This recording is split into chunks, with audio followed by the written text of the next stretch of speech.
Hello student of class 7th, good morning. Today we have given two GK worksheet, GK homework जो कि आप अपनी notebook में करेंगे। इसको PDF हम आपको अभी सेंड करेंगे, उसमें से देख के आपको ये अपनी नोटबुक में करना है और इसकी पिक हमें सेंड करेंगे। तो जो आपका GK का जो पहला चैप्टर है, फर्स्ट चैप्टर है, उसका नाम है लैंड एंड पीपल। तो देखिए फर्स्ट क्वेश्चन, ये टिक मार्क हैं, टिक द करेक्ट आंसर। तो फर्स्ट में पूछा गया आपको कि in which part of Asia is India is situated, यानी कि एशिया जो कॉन्टिनेंट है उसमें जो भारत है वो कौन से पार्ट में सिचुएटेड है, कौन से पार्ट में स्थित है। तो भारत जो है वो कौन से कॉन्टिनेंट में है वो बताइए। पहले तो हमारे पास कितने कॉन्टिनेंट होते हैं, 7। तो 7 जो कॉन्टिनेंट है उसमें से इंडिया कौन से कॉन्टिनेंट में आता है, एशिया में। तो एशिया में भी किस पार्ट में आता है, ईस्ट में आता है, वेस्ट में आता है, नॉर्थ में आता है, साउथ में आता है। तो कौन से पार्ट में आता है, साउथ पार्ट में, सदर्न पार्ट में। समझ में आया।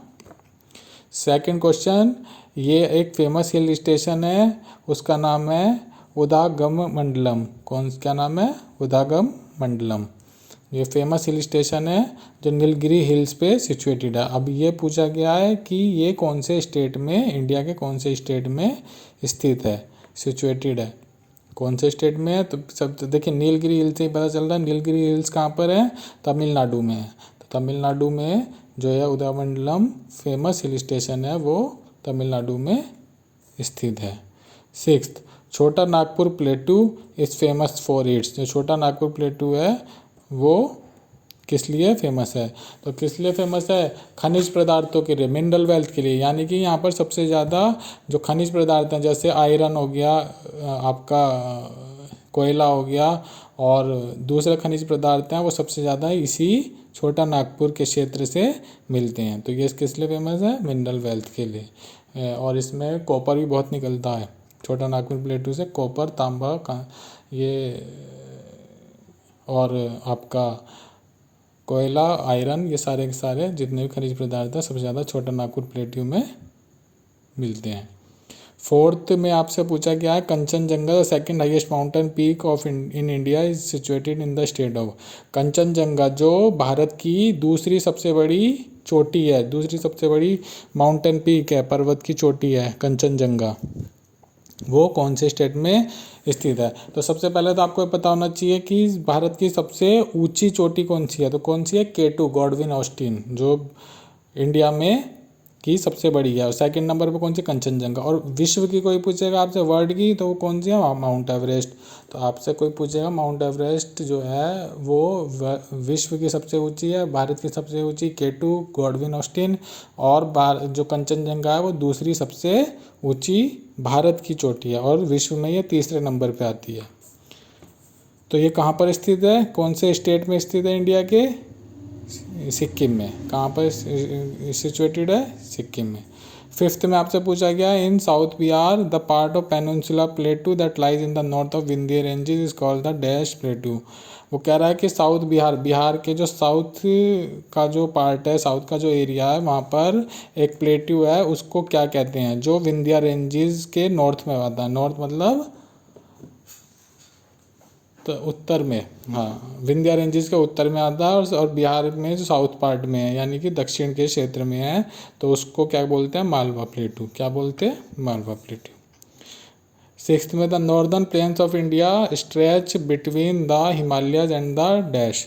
वो कह रहा है कि जो भारत का उत्तरी पार्ट है, जो नॉर्दर्न पार्ट है, यानी कि ऊपर का जो पार्ट है, ईस्ट में आपका जो पूरब का जो क्षेत्र है, इधर पश्चिम का क्षेत्र हो गया, ऊपर का जो क्षेत्र है वो जो नॉर्दर्न पार्ट है, और जो नीचे का क्षेत्र है वो सदर्न पार्ट। जो ऊपर का पार्ट है नॉर्दर्न प्लेन्स ऑफ इंडिया, वो हिमालय से शुरू होता है और कहाँ तक जाता है, वो पूछ रहा है किस किस के बीच में आता है। तो ऊपर का जो उत्तर का पार्ट है, नॉर्थ का पार्ट है, कहाँ से शुरू होगा, हिमालय से, और कहाँ तक जाएगा, पेनिनसुलर प्लेट्यू तक। 7 Ranganathittu bird sanctuary is located in. जो एक बर्ड सेंचुरी है जिसका नाम है रंगनथिट्टू, वो कहाँ पर सिचुएटेड है, कहाँ पर है, वो कर्नाटक में। कौन से स्टेट में, कर्नाटक में। Who was the founder of Gupta dynasty. Gupta dynasty ये जो थी जहाँ पर गुप्ता वंश के जो राजा थे वो जैसे समुद्रगुप्त हो गए, चंद्रगुप्त हो गए और कुमारगुप्त हो गए, उसके बाद चंद्रगुप्त सेकंड हो गए जिनको विक्रमादित्य के नाम से भी जाना जाता है। और ये जो गुप्ता डायनेस्टी है इसके फाउंडर मतलब इसका जो पहले राजा थे वो कौन थे? चंद्रगुप्त थे। कौन से थे? चंद्रगुप्त। चंद्रगुप्त के बेटे समुद्रगुप्त थे। तो चंद्रगुप्त ने ये गुप्ता डायनेस्टी शुरू की थी और ये गुप्ता डायनेस्टी जो है वो लगभग 319 साल से शुरू हुई थी, यानी कि और ये लगभग चली थी 6th सेंचुरी तक। हाँ जी, 520 ईयर्स के समथिंग ये चली थी। और इसमें बहुत बड़े बड़े स्कॉलर आए थे, जैसे आपके वो कालिदास थे, आर्यभट्ट थे, वरामीर थे, वात्स्यायन थे। ये सारे स्कॉलर, ये जितने भी स्कॉलर्स थे ये इसी डायनेस्टी के अंतर्गत आए थे। तो बहुत इंपॉर्टेंट वंश है ये।